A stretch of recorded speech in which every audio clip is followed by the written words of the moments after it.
เจริญพรท่านสาธุชนทั้งหลาย รายการธรรมทานจากวัดพุทธปัญญาเมืองพอโมนารัฐแคลิฟอร์เนียประเทศสหรัฐอเมริกาวันที่3 เมษายนพุทธศักราช 2568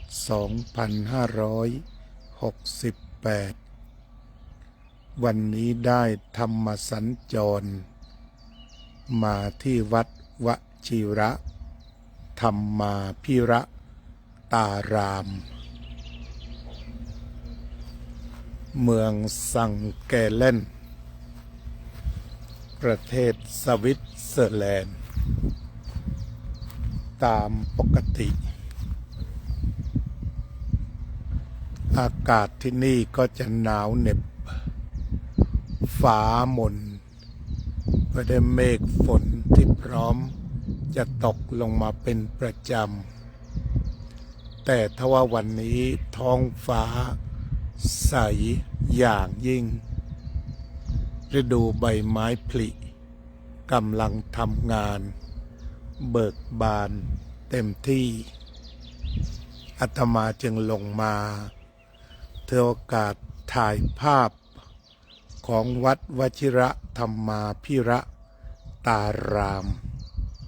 ให้ญาติโยมได้ดูโดยทั่วหน้ากันอีกครั้งหนึ่งเจริญพรโยมจิราสาลักษณะของวัดคล้ายๆกันกับทรงวัดของไทยใหญ่แล้วก็ไม่ทราบว่าใครนำธงธรรมจักรมาติดด้วยธงไทยด้วยธงสวิตด้วยก็เลยคล้ายกันไปใหญ่นั่นก็คือเขาจะติดธงทิวด้วย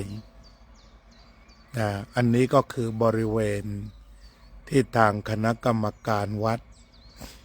ได้มาเช่าเพื่อใช้เป็นสถานที่วัดวชิระธรรมาภิระตารามเป็นทำเลที่สวยอยู่บนเนินที่อาตมาชอบแล้วก็สะดุดตาว่าอัศจรรย์นักคือเป็นทรงไทยใหญ่ทรงไทยใหญ่ก็เหมือนกับทรงวัดของทางภาคเหนือนั่นเองวันนี้อากาศดีอบอุ่นก็เลยลงมาถ่ายให้ดูทั้งวัดเสียสักครั้งหนึ่งในรูปแบบของการถ่ายทอดสดอากาศก็อุ่นพอสู้ไหวสบายคุณระเบียบพรวนกระโทกตื่นแล้วเจริญพรทางเมืองไทยไม่ต้องตื่นนะ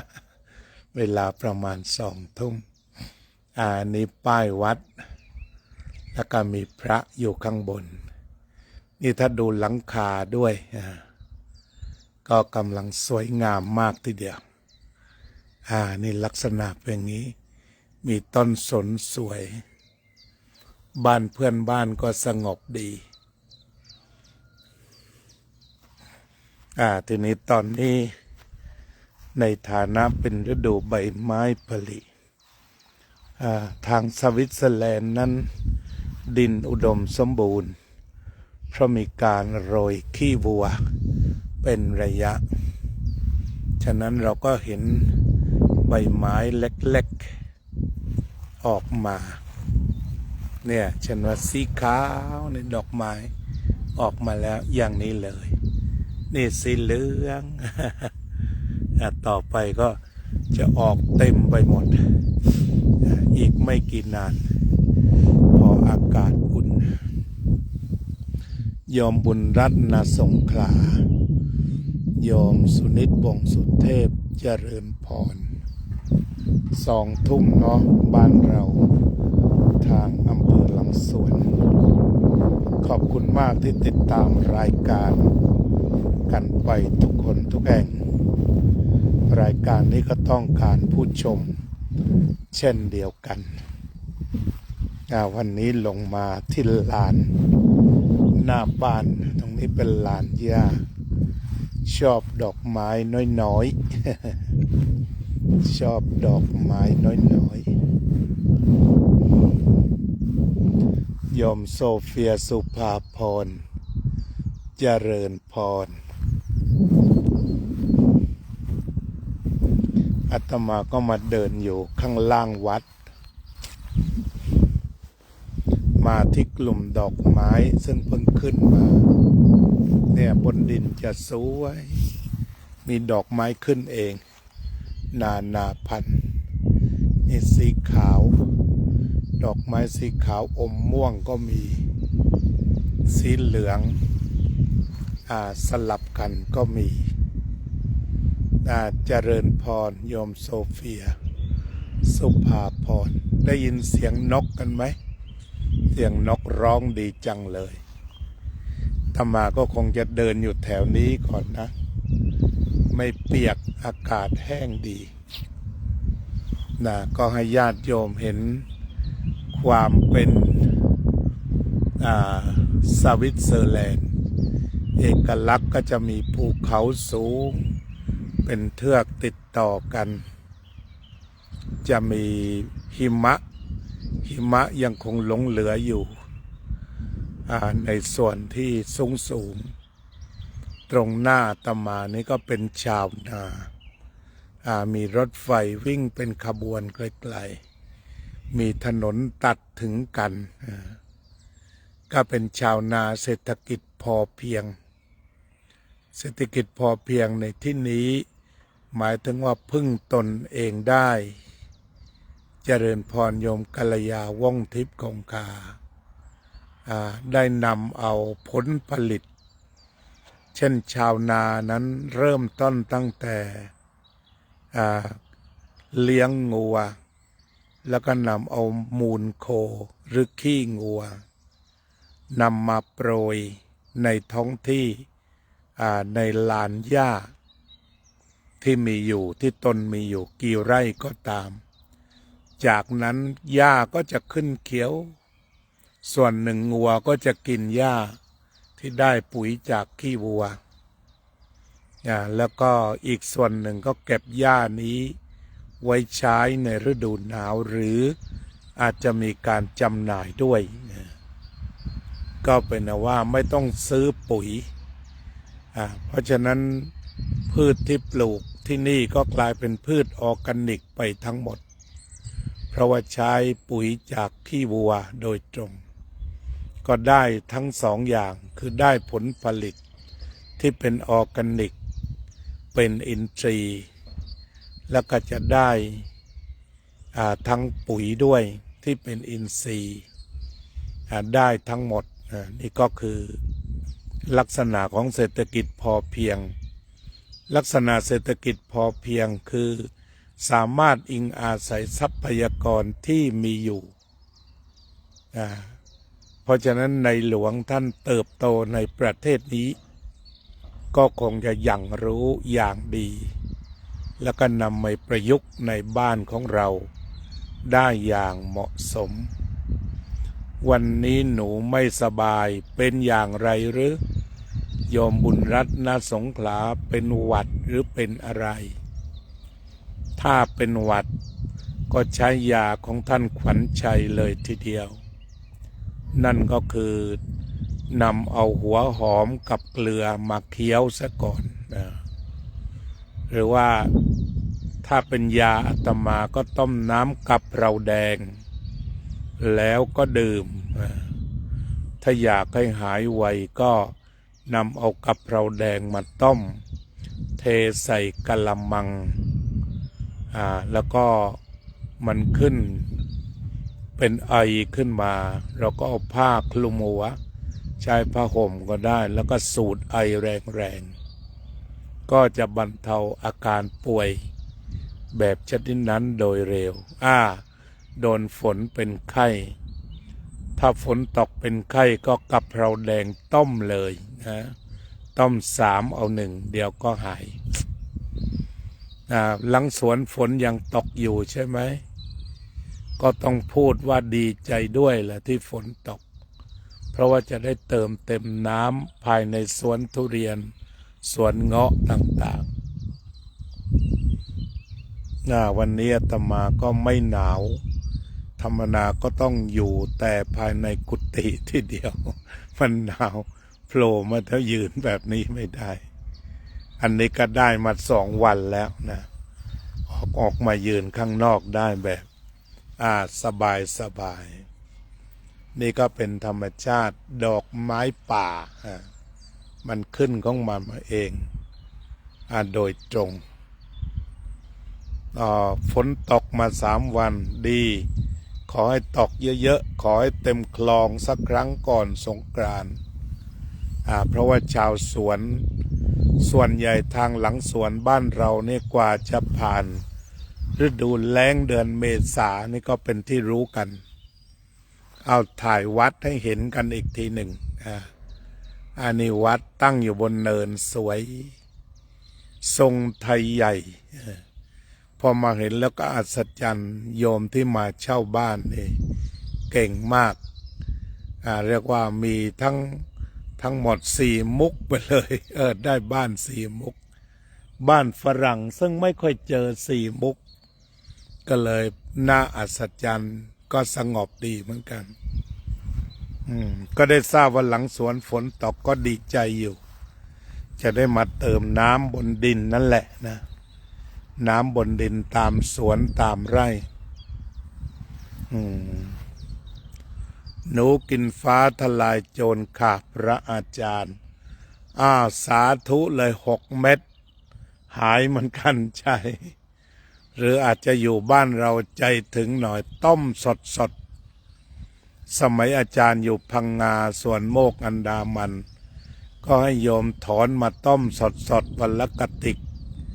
เรียกว่าฉันแล้วโอ้โหโล่งเลยฉันนานๆอาจจะอยู่ยงคงกระพันก็ได้ถ้ามีกะเพราแดงมาเด็ดหน้ากุดพ่อหลวงขำก็ได้ที่อาจารย์ทำแปลงสมุนไพรไว้นั่นแหละพาไปใช้ได้เจริญพรโยมติวเจริญพรวันนี้อาตมาก็ลงมาลานวัดเพราะว่าทุกวันนี้ลงไม่ไหวอันนี้ถ่ายวัดให้โยมดูอยู่บนเนิน4 มุกไปเลยนะไม่ธรรมดาคุณวิชากรเขียวกล่ำสบายดีไหมเนี่ยอาตมาก็จะขึ้นไปข้างบนเนาะจะขึ้นไปข้างบนหาที่นั่งบรรยายธรรมใครอยากฟังธรรมะเรื่องอะไรบ้างบอกหน่อยได้ไหมที่เข้ามาแล้ววันนี้อยากฟังธรรมเรื่องอะไรบ้างช่วยกันตั้งเรื่องหน่อยที่อยู่ในนี้อยากให้พูดเรื่องอะไรบ้างอันนี้ดอกไม้บางชนิดเขาก็จะโกรนหมดนี่ไม่ตายแต่เขาจะต้องทิ้งใบทิ้งดอกทิ้งลูกซึ่งหมายความว่าเวลาต้นไม้ต่อสู้กับหิมะอันหนาวเหน็บเขาจะต้องทิ้งหมดก็เหมือนชีวิตของเราชีวิตของคนเราเวลาจะต้องผ่าอุปสรรคนาประการบางทีก็จะต้องทิ้งสิ่งต่างๆด้วยไปหาท่านอาจารย์ทิติเลยนะกะเพราแดงน่าจะมีอยู่หน้ากุฏิพ่อหลวงคำไปกราบอาจารย์ทิติรู้จักกันใช่ไหมบอกว่าขอกะเพราแดงมาต้มยาซะหน่อยเป็นยาอินเดียสมัยก่อนเวลาตมาหอบก็จะใช้แบบนั้นต้มกะเพราแดงแล้วก็ใส่น้ำลงในกะละมังแล้วก็ถึงกับว่าเอาจีวรคลุมกะละมังกะหัวแล้วก็สูดเข้าไปถ้าแบบนี้โอ้โหหายไวแต่ดื่มก็ได้ต้ม3 เอา 1เช่นเอาน้ำใส่กา3 แก้วแล้วก็ใช้ ให้มันเหลือแก้วเดียวเรียกว่าต้ม3 เอา 1เอามาดูดอกไม้น้อย สวยไหมบนปืนเนี่ยก็จะออกมาแบบนี้ สีเหลืองจะมีเยอะนี่ทางขึ้นบันไดดอกเบอร์เริ่มเลยเนี่ยหน้าตามันเหมือนกับผักกาดนกเขานั่นแหละอาจจะต้องปีนบันไดหน่อยค่อยๆปีน โยมทัตพิชาแสงสวัสดิ์มาได้เลยคณะกุฏิพ่อหลวงอาจารย์มีโยมติ๋วบอกแล้วดูแลไว้ให้ดีนะถ้าใครได้มาอาจารย์ก็ได้บุญในฐานะปลูกเอาไว้แล้วได้บุญ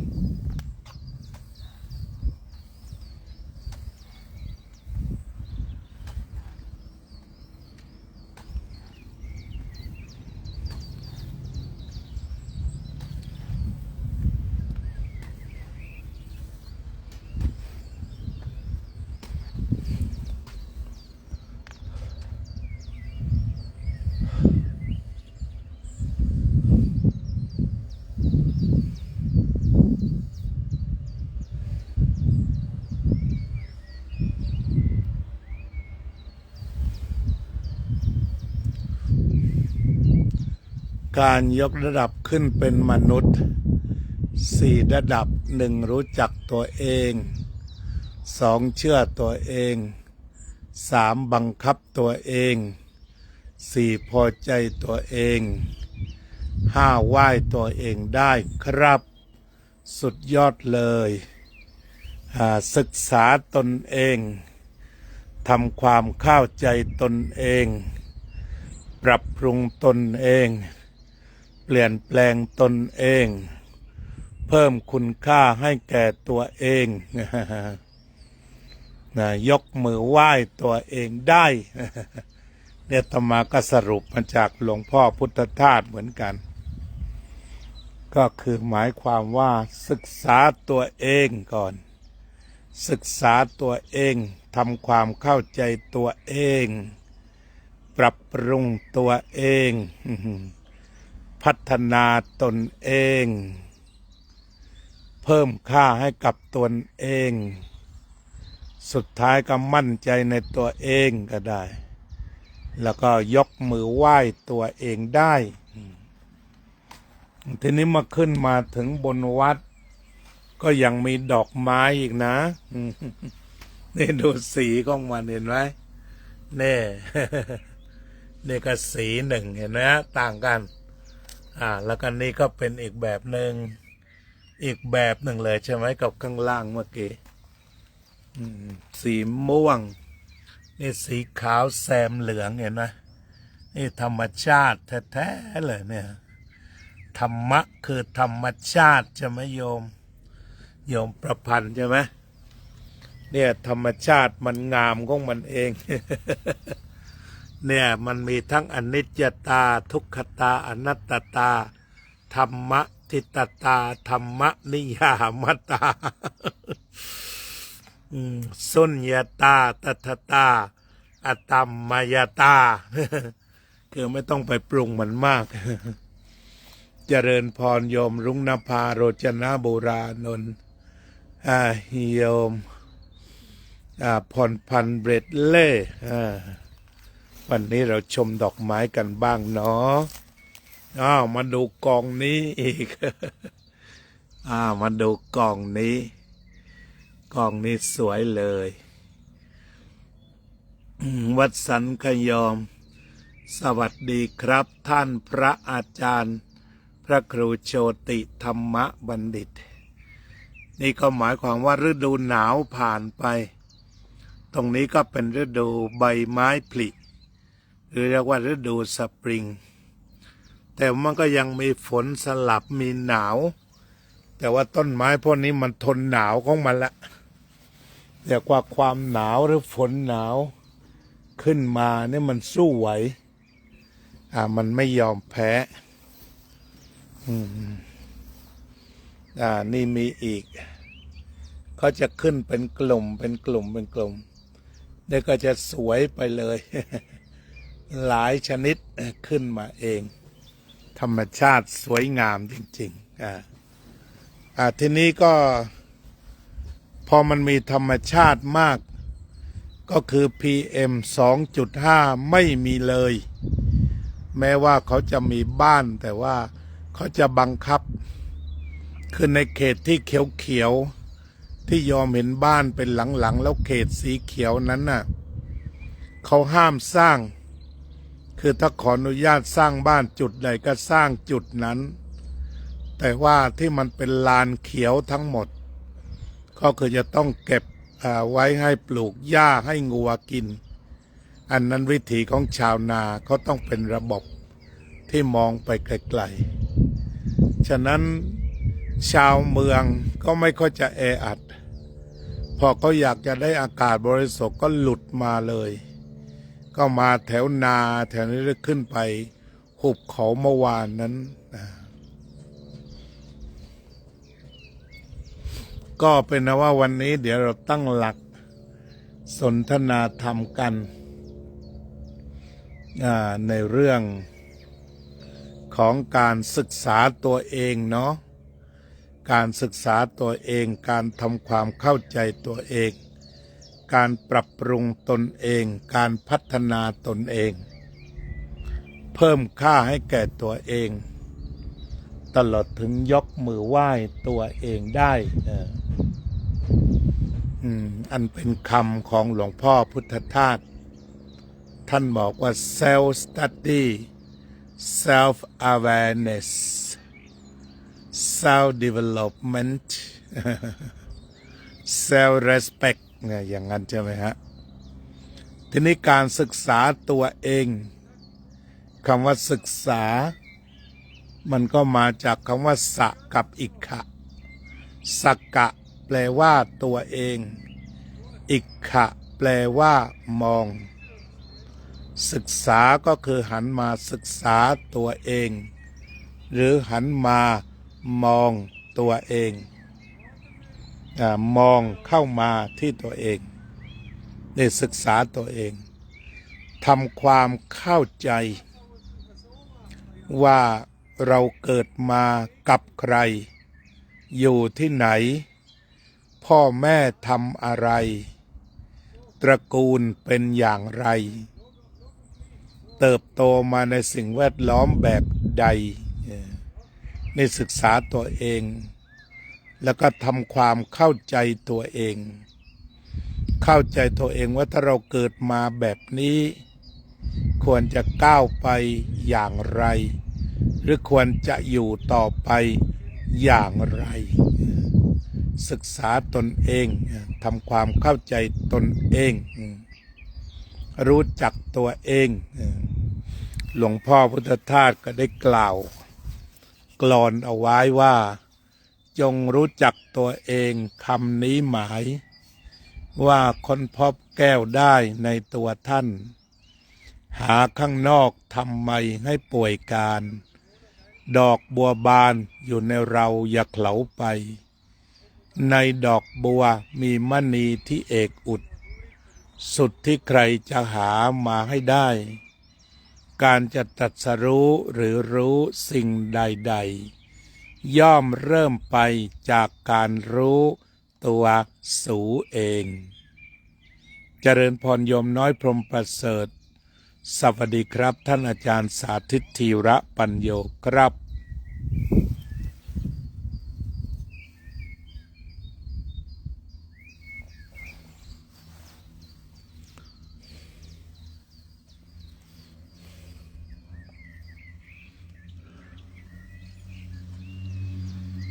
ทีนี้เรามาเริ่มตรงที่ว่าศึกษาก็ต้องมาทำความเข้าใจตัวเองถ้าเป็นการศึกษาธรรมะก็คงจะต้องมาวางฐานกันที่กายวาจาและใจศึกษาตัวเองมาวางกันไว้ที่กายวาจาและใจโดยศึกษาตั้งแต่อดีตว่า เราได้ใช้กาย วาจาและใจไปทางใด หรืออาจจะมองลึกๆประมวลว่ามันถนัดทางใด ถนัดทางใช้มือไปทำอะไร ถนัดทางใช้เท้าไปทำอะไรทำอะไรได้บ้าง ก็ลองถามมือดูว่ามือทำอะไรได้บ้างทำกับข้าวเป็นไหมก่อสร้างเป็นไหมขับรถเป็นไหมปลูกพืชเป็นไหมปลูกต้นไม้ดีไหมปลูกดอกไม้ดีไหมปลูกไม้ผลดีไหมปลูกข้าวดีไหมเกี่ยวข้าวเป็นไหมนี่ก็บอกให้เป็นตัวอย่าง ก็ให้ดูว่าทำอะไรได้ทำอะไรเป็น แล้วก็ทำจนถนัดมาดูที่กายซะก่อนทีนี้ถ้าอะไรที่ทำไม่เป็นเอาเลยก็พร้อมที่จะฝึกฝนไหมฝึกฝนกายให้ทำเป็นในทางการศึกษาโบราณเรียกว่าหัตถศึกษามาศึกษามือ คือทำอะไรได้ฉะนั้นที่เราจัดโรงเรียนทั้งหลายเนี่ยก็คือเน้นหัตถศึกษาก็คือศึกษาเรื่องการใช้มือ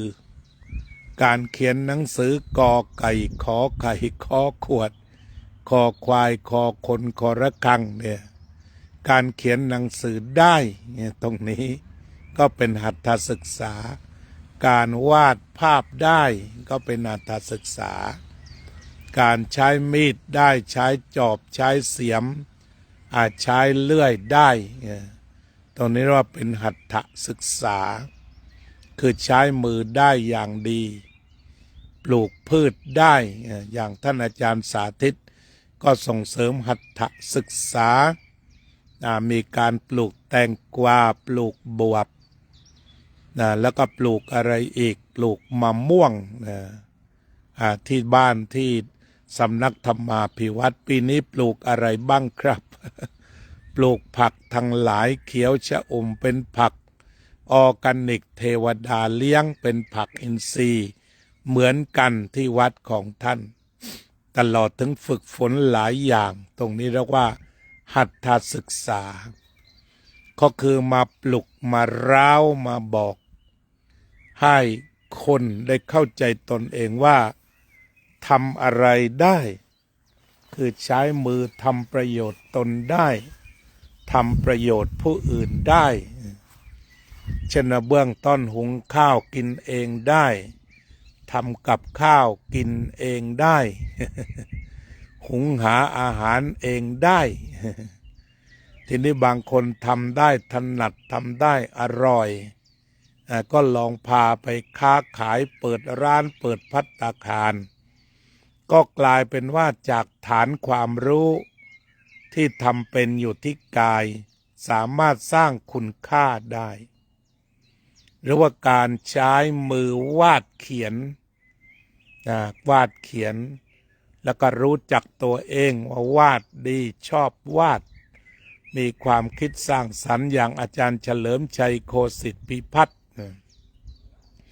ก็พัฒนาไปจนเรียกว่าสร้างศิลปกรรมให้โลกตะลึง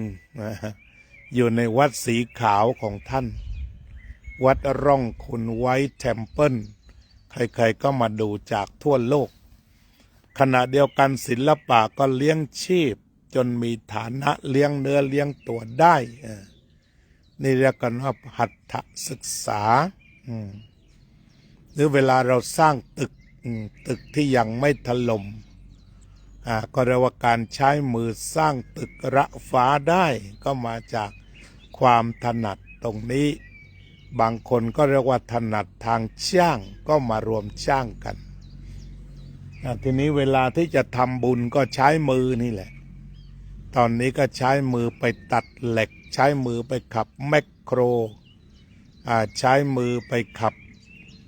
รถใช้มือไปตัดเหล็กเพื่อช่วยคนอื่นเป็นการบำเพ็ญบุญบำเพ็ญกุศลอันนี้ยกตัวอย่างตกลงรู้จักตัวเองเนี่ยมารู้จักกายแล้วก็มาพัฒนาทางกาย อันนี้เมื่อก่อนหัตถศึกษาหัตถศึกษาก็คือศึกษากายของตนว่าถนัดทางไหนทางเพาะทางปลูกทางหุงหาอาหารทางงานก่อสร้างเนี่ยเข้าใจให้ได้ในปัจจุบันนี้ก็อาจจะต้องเพิ่มปาฐศึกษาปาฐะก็คือเท้าโยมอุบลอินทวงศ์เจริญพรปาฐศึกษาปัฏฐศึกษาก็ศึกษาการใช้เท้าได้ดีก็ทำได้หลายอย่างเช่นวิ่งเร็วระยะต่างๆก็ใช้เท้าได้ดีเตะฟุตบอลจนกระทั่งกลายเป็นแชมป์ทางนั้นในการใช้เท้าได้ดีเพราะฉะนั้นการใช้กายว่างั้นใช้มือก็ได้ใช้เท้าก็ได้ที่มันถนัดทางไหนศึกษาตัวเองทำความเข้าใจตัวเองว่าเราจะใช้มือทำประโยชน์อะไรจะใช้เท้าทำประโยชน์อะไรนะวันนี้ออกมาจากกุฏิได้โยมอุบลมายืนอยู่หน้ากุฏิไม่หนาวนักมายืนพูดอยู่ข้างหน้า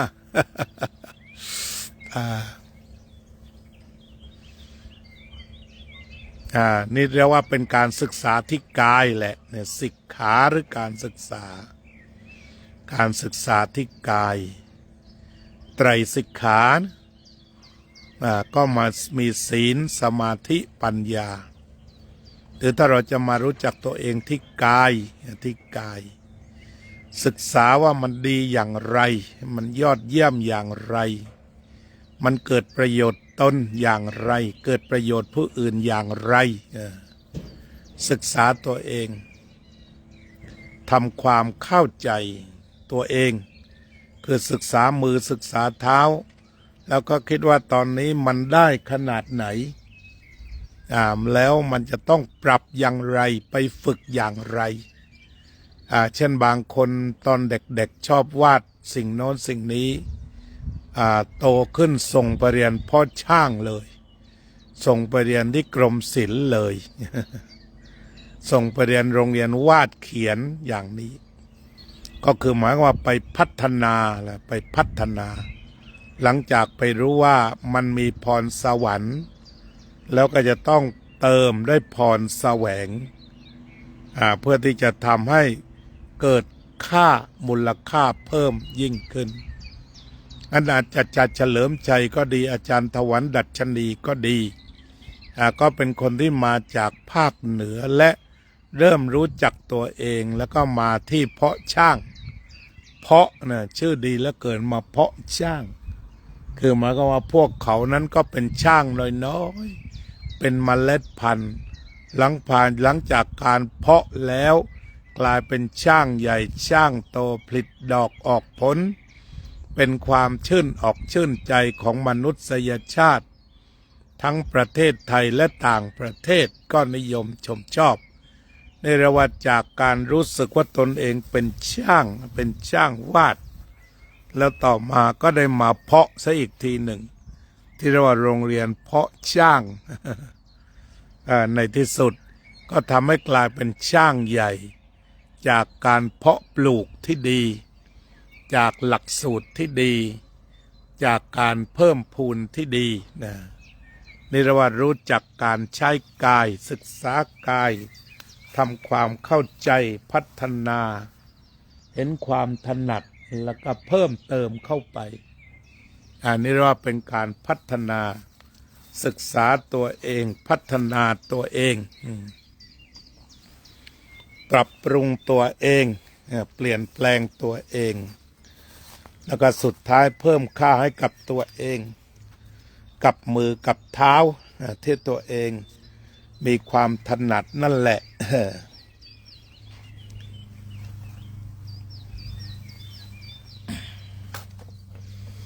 คุณประสิทธิชัยครุฑกาศเจริญพร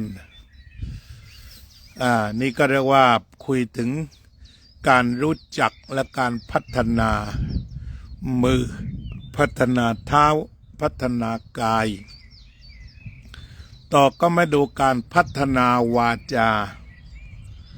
ก็จะเห็นได้ว่าถ้ารู้จักว่าตนเองพูดดีหรือเปล่าพูดจาไพเราะไหมสื่อสารรู้เรื่องกับใครไหม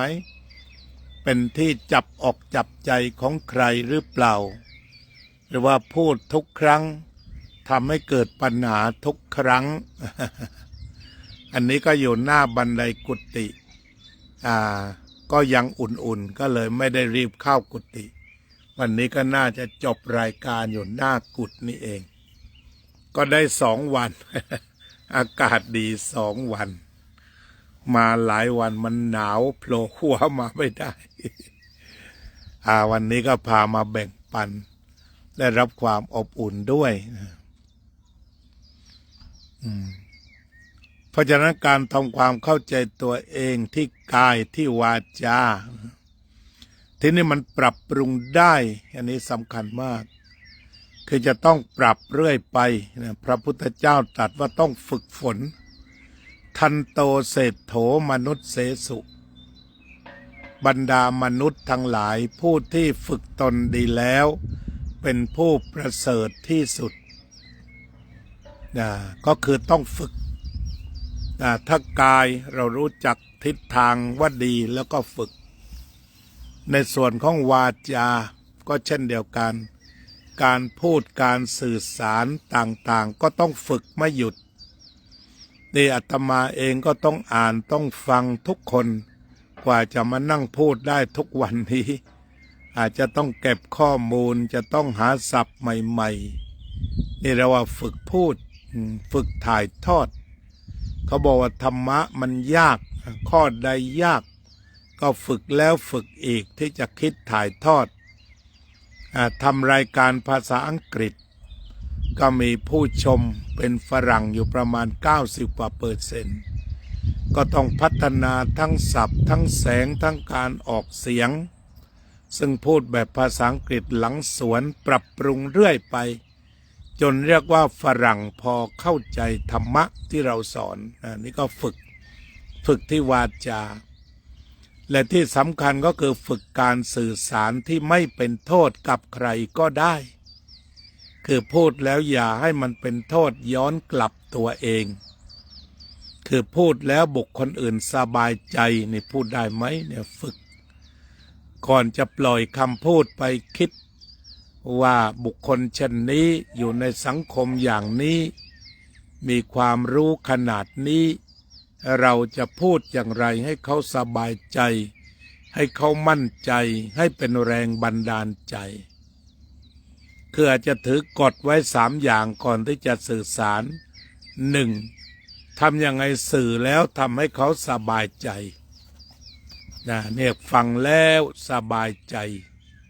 2. ก็คือทำอย่างไรจึงจะได้ข้อมูลอย่างคุณประสิทธิชัยอยู่กรมประชาสัมพันธ์เนี่ยก็คือหมายความว่า 1. มีเรื่องสบายใจเห็นไหมอย่างกรมประชาสัมพันธ์เขามีเพลงที่ฟังแล้วสบายใจสมัยอาตมาเด็กๆมีนิยายทุกคืนนะมีนิยายพุทธนิคมฟังแล้วหลับ อันนี้ให้เรื่องสบายใจพูดอังกฤษสั้นหน่อยว่า entertain ต่อไปก็ inform คือให้ข้อมูลใครทำอะไรที่ไหนอย่างไรอย่างข้อมูลด้านการพนันวันนี้สภาเรียกว่าเถียงกันน่าดูเลย2 ชั่วโมงแรกแต่ชั่วโมงหลังก็เอาเรื่องแผ่นดินไหวขึ้นมาพูดก็เป็นว่าเรื่องการพนันเลื่อนไปวันที่9วันพุธหน้าต่อไปนี่คือให้ข้อมูลแล้วก็ต่อไปก็สุดท้ายสร้างแรงบันดาลใจคือพูดแล้วทำให้คนมีความหวังมีความปรารถนาเช่นพูดเรื่องการทำความดีก็ให้รักในการที่จะทำความดีต่อไปอย่าได้ท้ออย่าได้ถอยอย่าได้หยุดนี่ก็เป็นเรื่องของการให้แรงบันดาลใจให้เกิดความมั่นใจ เพราะฉะนั้นการพูดถ้าเราตั้งเป้า3 อย่างคือ1เป็นกำลังใจ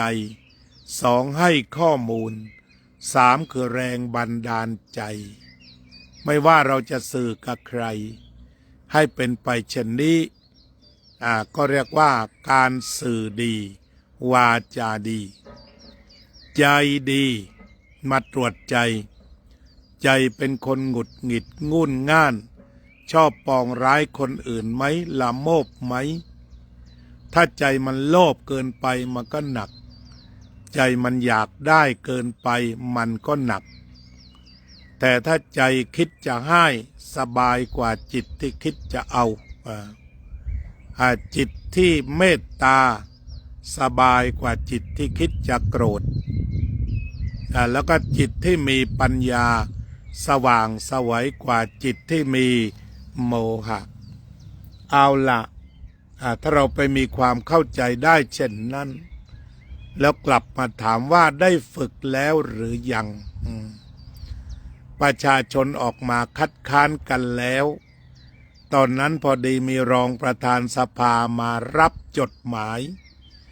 แล้วก็รับปากเขาบอกว่าจะไม่มีการบรรจุแต่พอเอาเข้าจริงก็เลื่อนวาระที่อยู่ไกลๆขึ้นวาระต้นๆจนต้องรีบพิจารณาก่อนปิดสภาอันนี้ก็เป็นข่าวล่าสุดที่ติดตามแต่อย่างไรก็ตามอาตมาคนหนึ่งก็ขอสมัครคัดค้านอย่างถึงที่สุดก็หมายความว่าค้านจนเขาออกมาเป็นกฎหมายและสร้างก็หยุดค้านเพราะถือว่าในระบบประชาธิปไตยก็มีผู้ที่เห็นด้วยมากหรือออกมาเป็นกฎหมายเราก็ขอหยุดแต่ตอนนี้ยังไม่ได้เริ่มพิจารณาเราก็ให้ค้านด้วยการให้ข้อมูลโดยไม่กล่าววาจาที่ใส่ร้ายไม่กล่าววาจาที่เป็นเท็จไม่กล่าววาจาหยาบคายแต่เราสามารถกล่าวความจริงได้ว่าอบายมุขแปลว่าทางเสื่อมการพนันเป็นอบายมุขชนิดหนึ่งถ้าขืนเปิดการพนันก็คือทำให้ประชาชนเสื่อมแน่นอนที่สุดอยากจะอธิบายว่านำเงินเข้ามาแต่เงินนั้นจะมีแก่บุคคลที่ว่ารวยกระจุกแล้วก็จนกระจายอย่างคำอาจารย์พยอมเคยบอกเพราะว่าการพนันนั้นถ้าคนไปแล้วไม่เสียอยู่ไม่ได้การเดินเข้าบ่อนต้องเสียสารพัดแต่มีชนกลุ่มน้อยได้อยู่เพราะว่ามันก็ดูดไปดูดมาแต่ชนกลุ่มน้อยจะดูดจากคนกลุ่มใหญ่และเมื่อคนกลุ่มใหญ่ถูกดูดนั่นแหละจะตามว่าได้หนี้สินจะตามว่าได้อาชญากรรมและการเซาะกร่อนของเศรษฐกิจในระยะยาวเพราะฉะนั้นอบายมุขก็คือทางที่จะเสื่อมถ้าพูดถึงตัวเศรษฐกิจมันเสื่อมแน่เลยมันจะต้องเดินไปสู่ความเสื่อมในระยะยาวเพราะคนไม่ผลิตอะไรวันๆจะเอาแต่เล่นหวังลมๆแรงๆแล้วก็เล่นแพ้เรื่อยไปฉะนั้นเชื่อพ่อแม่ปู่ย่าตายายไฟไหม้7 ครั้งก็ยังเหลือที่ดินแต่ว่าถ้าเสียการพนันที่ดินก็ไม่เหลือไฟไหม้บ้านยังเหลือที่ดินแต่ถ้าเสียการพนันที่ดินหมดพาไปจับหมดอันนี้ก็เป็นความจริงฉะนั้นที่รัฐชอบอ้างว่าจะนำรายได้เข้าประเทศแต่คนอีกส่วนหนึ่งก็คือจะจ่ายอย่างหนักแล้วก็จะพลอยฟ้าพลอยฝนเปิดบ่อนกันโดยทั่วโดยการอาศัยช่องว่างของกฎหมายเหล่านี้ก็ทำให้คนตกอยู่ในท่ามกลางความโลภความโกรธความหลงคุณภาพชีวิตอ่อนแอไม่รักการผลิตนี่ก็คือเรื่องสำคัญเป็นหัวข้อในการคัดค้าน ว่าอบายมุขมีแต่การทำลายไม่มีการพัฒนาคนทั้งปัจจุบันและอนาคตจึงขอให้ร่วมกันคัดค้านในเชิงศาสนธรรมอบายมุขก็คือบาปชนิดหนึ่งหากช่วยกันตรากฎหมายก็เท่ากับว่าสร้างตราบาปไว้ในแผ่นดินท่านสมาชิกสภาผู้แทนราษฎรลองทวนแล้วทวนอีกเถิดคณะรัฐมนตรีต่างๆทวนแล้วทวนอีกหวังผลพนันออนไลน์ถ้ามันไม่ผิดกฎหมายเพราะฉะนั้นสุดท้ายก็คือชนส่วนใหญ่ก็ต้องจ่ายมากกว่าชนส่วนน้อยที่ดูดเงินเอาไปนี่ก็ร่วมกันคัดค้านไปเรื่อยแหละจนกระทั่งแพ้เด็ดขาดแล้วก็หยุดเขาถามว่ากิจสงฆ์ไหมก็กิจสงฆ์โดยตรงพระก็จะต้องช่วยกันเทศทั้งหมดแล้วก็สุดท้ายเทศไปเทศมาสู้ไม่ได้ก็แปลว่าแพ้เป็นพระชนะเป็นมารก็ขอเป็นพระต่อไปอันนี้ก็ญาติโยมก็ได้กล่าวมาก็เพิ่มเติมเล็กน้อยฉะนั้นการรู้จักกายให้ชัดจะได้พัฒนาถูกรู้จักใช้วาจาสื่อสารโน้มน้าวสร้างแรงบันดาลใจแล้วก็รู้จักใจตนเองว่าจิตใจของตนเป็นอย่างไรหงุดหงิดตอนเช้าก้าวร้าวตอนเที่ยงเดี้ยงตอนบ่ายจะตายตอนทำงานฟุ้งซ่านตลอดเวลาถ้าจิตเป็นอย่างนี้ก็ให้ทราบว่าแย่แล้วเนี่ยศึกษาจิตของตนเพราะฉะนั้นปรับสมัยให้บริสุทธิ์ตอนเช้าขาวตอนเที่ยงเกลี้ยงตอนบ่ายสบายตอนทำงานเบิกบานตลอดเวลาก็มาพัฒนากันอีกทีนี้พัฒนาก็ไปพร้อมกันนั่นแหละพัฒนากายพัฒนาวาจาพัฒนาใจการพัฒนาชีวิตนี่เขาเรียกว่าภาวนานี่แหละก็คือการเปลี่ยนจากไม่ดีให้ดีนั่นเองฝ่ายกายก็นั่นแหละพัฒนายิ่งขึ้นไปฝึกให้หนักจนกระทำได้ฝ่ายวาจาก็พัฒนาให้ดีให้งามให้ถูกให้ต้องให้สร้างแรงบันดาลใจกับบุคคลที่ได้พูดได้คุยทางใจก็ต้องดูว่าจิตปกติจิตประพัดสอนหรือว่าจิตถูกครอบงำด้วยโลภโกรธหลงด้วยนิวรณ์รักเกินไปเกลียดเกินไปชังเกินไปฟุ้งซ่านซึมเศร้าแซงเบื่อหน่ายหรือไม่ถึงเวลาต้องตรวจสอบดูที่คำว่าสกะกับอิกขะคือหันมามองตัวเองนั่นเองสกะก็คือตัวเองอิกขะก็คือตัวเองโดยใช้เครื่องมือมาตรวจเช่นตรวจกายกับตรวจวาจาที่เรียกว่าศีลเราได้ฆ่าสัตว์ตัดชีวิตไหมได้ลักทรัพย์ไหมได้ประพฤติผิดในกามไหมได้พูดเท็จไหมได้ดื่มสุราเมรัยไหมหากตรวจสอบแล้วไม่ได้ทำเลยก็เรียกว่ายกมือไหว้ตัวเองได้เนี่ยมาถึงจุดสุดท้ายที่หลวงพ่อพุทธทาสบอกว่า self respect แต่ละวันลืมตาขึ้นได้ฆ่าใครไหมได้ทำร้ายใครไหมได้ลักทรัพย์ใครไหมประพฤติผิดในกามไหมพูดเท็จไหมได้ดื่มสุราเมรัยไหมถ้าไม่ได้ทำก็สาธุยกมือไหว้ตัวเองได้ต่อไปฝ่ายดีได้ทำไหมได้ช่วยเหลือผู้อื่นไหมได้เมตตากรุณาไหมตอนนี้พี่น้องที่กำลังกู้ภัยตึกถล่มก็จงภูมิใจว่ากำลังทำหน้าที่ปฏิบัติเมตตากรุณาอย่างเข้มข้น ก็ให้ภูมิใจตัวเองไม่ลักทรัพย์แต่มีเมตตาเผื่อแผ่อะไรกับใครไหมอ้าวให้ได้ให้ของให้กำลังกายกำลังใจกำลังทรัพย์เช่นที่กองอิฐกองปูนตรงนั้นบางส่วนก็เป็นครัวต่างๆทำอาหารให้ข้าวให้น้ำให้สิ่งของอย่างท่านผู้ว่ากทมให้ความสะดวกบริษัทต่างๆก็ไปบริจาครถราเรียกว่าเครื่องมือหนักเครื่องมือเบามาช่วยกัน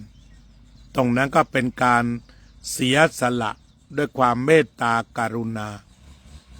เมตตากรุณาเสียสละให้ความสะดวกให้อุปกรณ์ให้ทุกอย่าง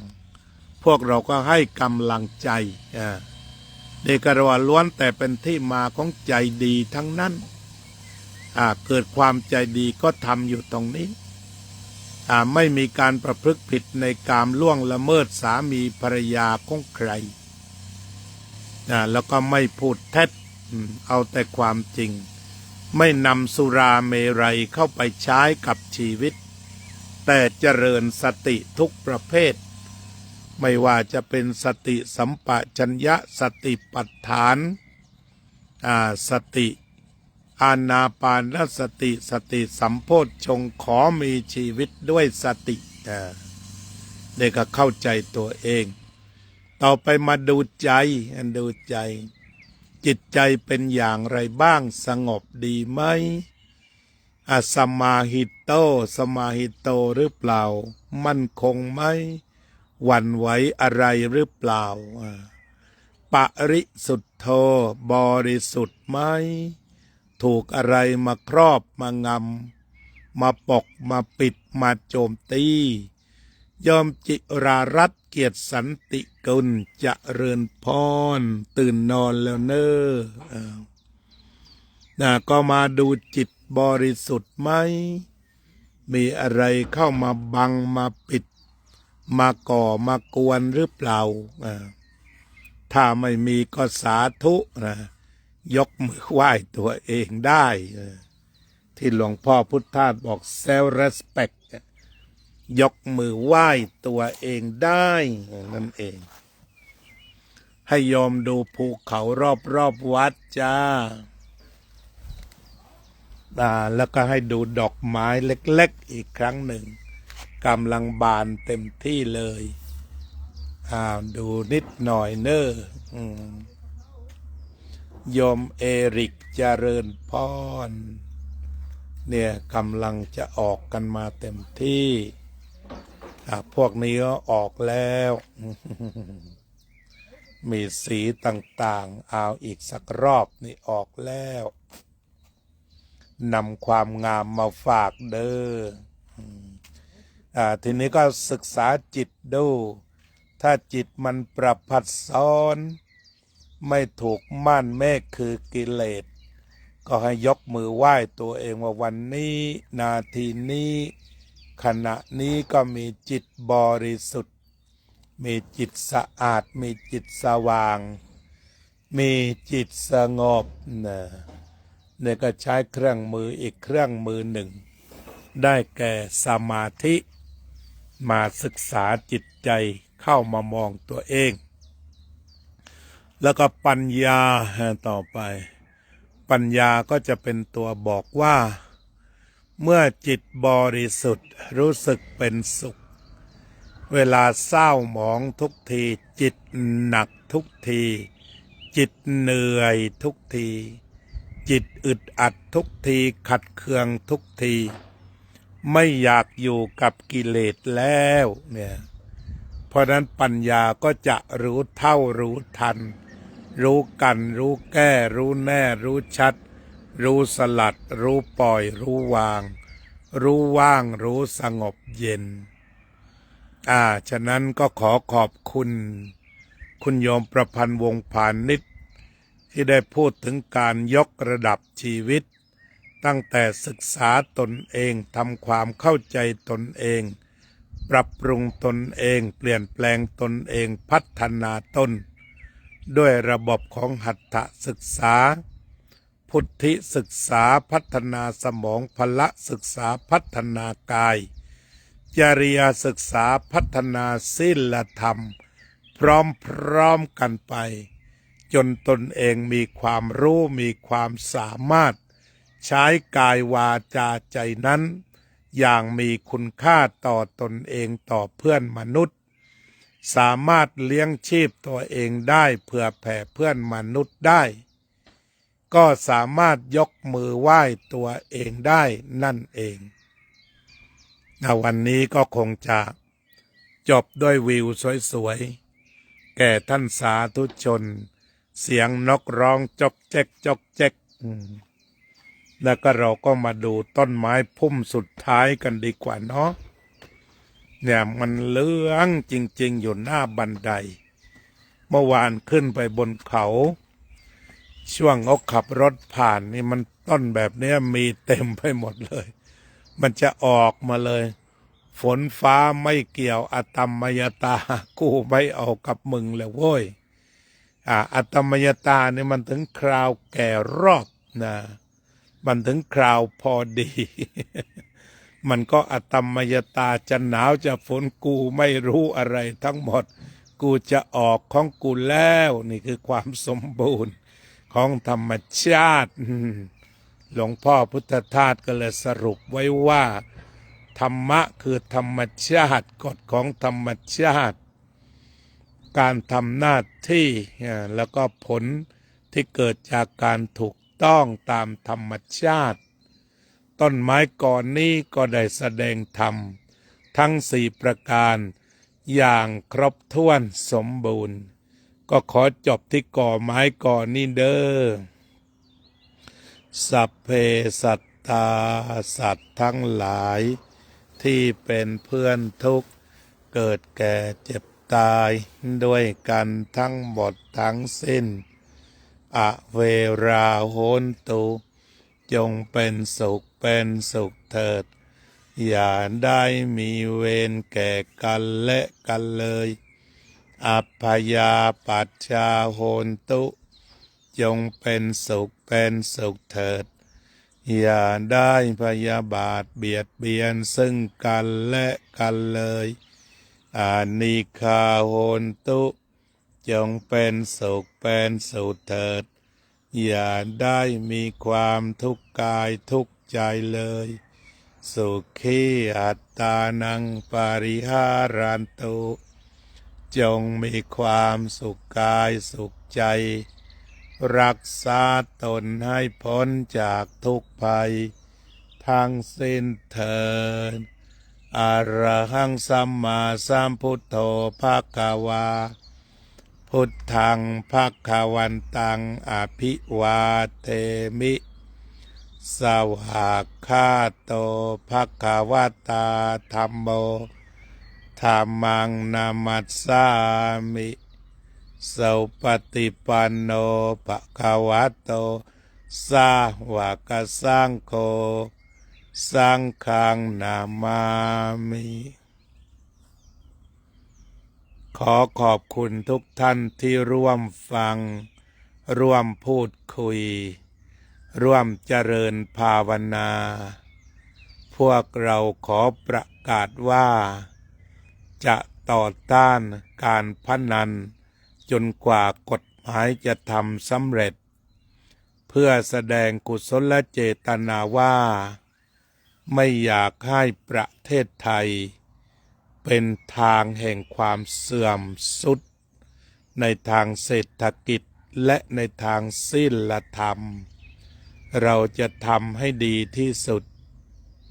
เท่าที่ชาวพุทธคนหนึ่งจะทำได้ด้วยความเมตตากรุณาอย่างยิ่งต่อผู้ออกกฎหมายในการเปิดอบายมุขที่จะสร้างตราบาปให้แก่ตนและสร้างบาปต่อเนื่องแก่คนอื่นๆเราร่วมกันบำเพ็ญกุศลด้วยการร่วมกันคัดค้านการพนันอาจจะเขียนสั้นๆอย่างนั้น คอมเมนต์ไปเลย หรืออาจจะเขียนว่าคัดค้านอะไรนะความบันเทิงครบวงจรและการพนันคัดค้านพระราชบัญญัติสถานบันเทิงครบวงจรและการพนันจากความเมตตากรุณาในใจที่ไม่อยากให้ประเทศไทยเป็นแหล่งของอบายมุขช่วยกันนะใช้หน้าเรานี่แหละคอมเมนต์ไปเลยนะ